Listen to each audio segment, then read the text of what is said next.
So if you've just landed on this video, it probably means that you are done with Etsy, or you're not sure whether you're done with Etsy, or you're setting up a new Etsy store and thinking, is it worth it? What's the catch? So keep watching. I'm going to go through my experience with Etsy and why I have chosen to leave.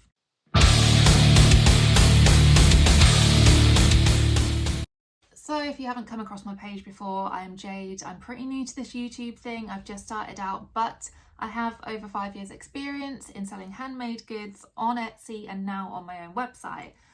I make hand-painted leather jackets and I make painted Doc Martens, mainly in the wedding sector, but that doesn't really matter. You're here to hear about Etsy. So here we go. And like I say, I'm pretty new to YouTube, so if you want to hit subscribe and like and all that. I still feel cringy saying that, but you know what to do if you want to. I've had an Etsy store under the name of Bespoke Chalk and Print for about 6 years now. I started out making chalkboards and then went into, like I say, handmade leather jackets, painting shoes and all that. But the name Bespoke Chalk, after about 5 years of doing it on there, I kind of started to think, this maybe doesn't suit what I'm doing now. People were literally assuming that I was painting their jackets with chalk and it would wash off. And I was charging, you know, £100 plus for that. People did think that, genuinely. I kind of get it. Anyway, I put across a thing on TikTok. I put out a post saying, who can come up with a new name for me?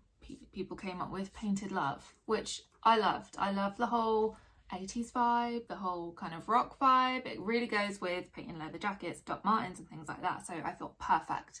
So instead of changing my name on Etsy, because I thought I might still want to do the chalkboard work in the future, I thought I'm going to set up a new Etsy account under the name Painted Love Customs, which I did.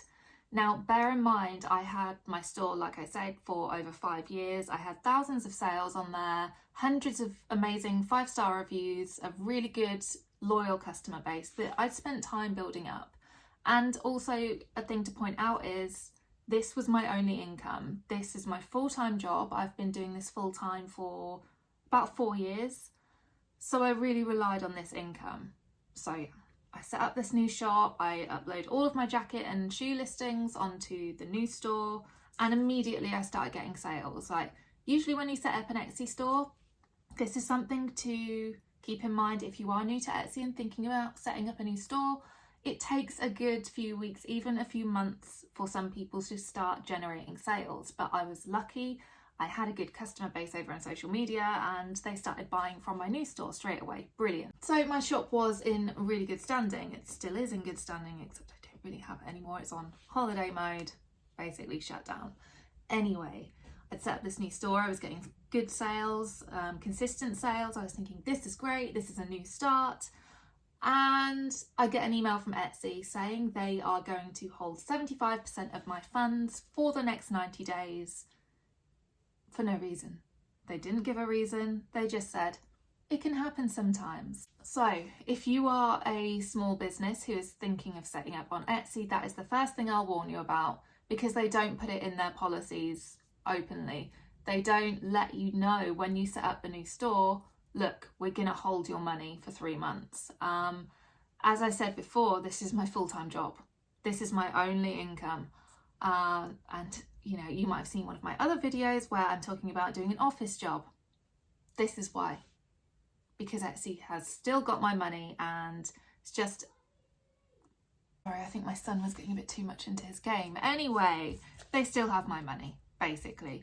And the thing about being a handmade business is, you'll know this, if you're a business, you're probably here because you're a small business. You'll know this. Handmade items take money to make.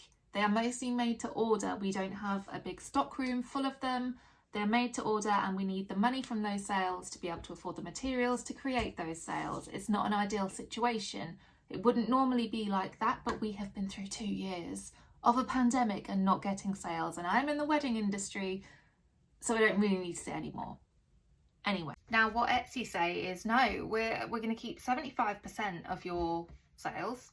The remaining 25%, you can have that. That's fine. That's what they say. See, what they don't tell you is that the remaining 25% that you will get, apparently, has to cover your fees. Now, Etsy fees are around 25%, depending on a few different things. If you're in offsite ads, which is a whole other thing to go into, you'll be paying between 15 and 25% in your fees off of every sale you make. So you are getting pennies, and that is not an exaggeration, pennies of your money, basically. If you want me to do another video on the offsite ads, please let me know. I will happily do that, because it's disgusting, basically, what you get roped into without any choice on Etsy.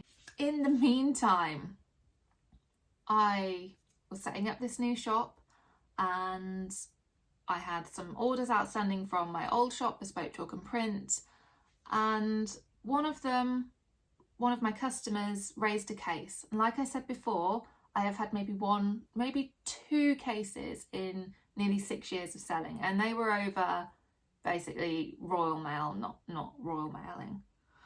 So not my fault. Again, this one wasn't my fault. The woman just didn't know how to use Etsy. She raised a case instead of sending me a message, basically saying, "Hi, I'm not chasing you. I just want to know when my order's going to arrive. I need to try on my shoes, my wedding dress." Fair enough. Now she messaged me, or she opened the case, she should have messaged me, at about 10 o'clock at night on a Saturday. And I thought, right, I can't deal with this right now. I'm going to bed.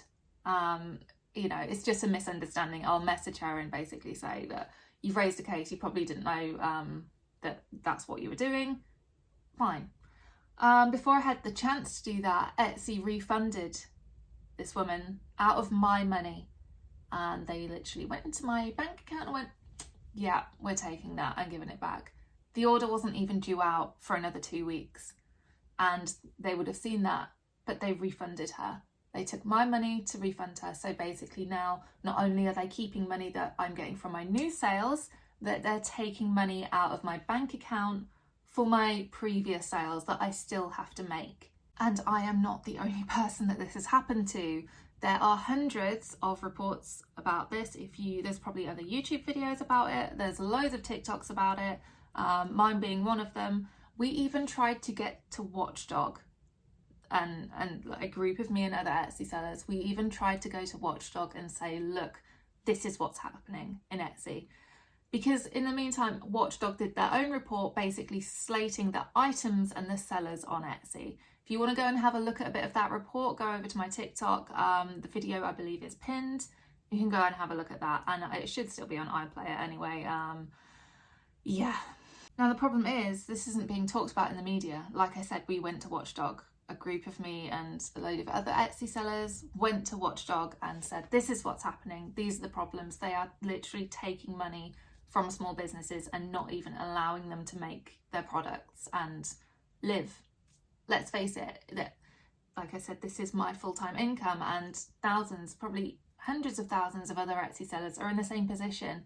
And the thing about Etsy is, like I said, they never told us that this would happen. They never put an email out when you set up a new shop and say, look, you know, we're happy you're setting up a new shop, but just to make you aware, you won't be able to get that money for 3 months. That's what's disgusting. So, in conclusion, Etsy was an amazing platform. It's unique in the fact that it is a global marketplace, and you don't really need to drive that much traffic to Etsy. It kind of does it for you. But when they started charging people extortionate amounts for doing that, and I'm talking 12% that you cannot get out of, that's when it started going downhill.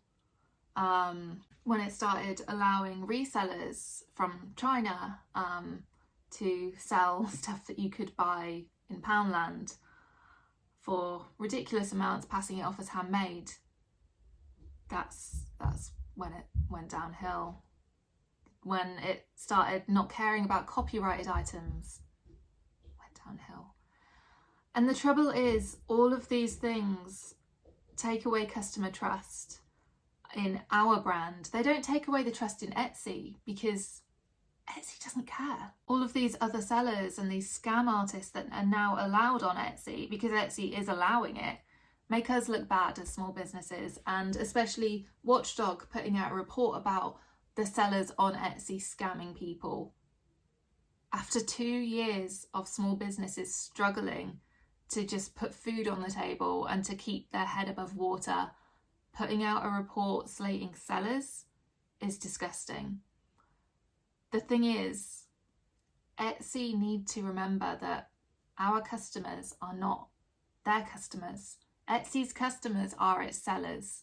We are paying in excess of 15% fees on every transaction we make. And I'm talking thousands over a year, thousands of pounds in fees. So, what's the takeaway? Like I said, it's a global marketplace and there is nothing else like Etsy currently that offers that kind of service and that kind of exposure. I have heard that certain other companies are setting up online marketplaces in the process of, so we'll keep an eye on that. But in the meantime, what I would take away from this as someone, if you're a new seller thinking of setting up an Etsy, is look into the fees, look into the horror stories, look into the good stories as well, because like I said, there are good things about Etsy, but just do your research. As with anything, do your research. And if you're thinking about leaving Etsy, if you're a fully established seller that's been going for a while, go for it. That's my personal opinion, especially if you have a good social media following. Focus on that and drive those people to a website. Shopify is what I use. Might not be for everyone, but that's what I use. And if people want any more info on that, I will be happy to give more info on that. But it's hard. Like I said, we have been through 2 years of absolute crap, and Etsy is not making it any easier. It's making it harder. Now, if you want to see more posts like this, let me know. If you want more info on anything I've said in this video, let me know. If you want to go over and check out my TikToks about Etsy and my experience, let me know, or just have a look in the links in my bio. But I am happy to go into anything. If I can help even one seller by sharing some tips and sharing my experience, it is worth it. So yeah, thanks for watching. And like I said, I'm pretty new here, so if you want to give a cheeky subscribe or like or comment, then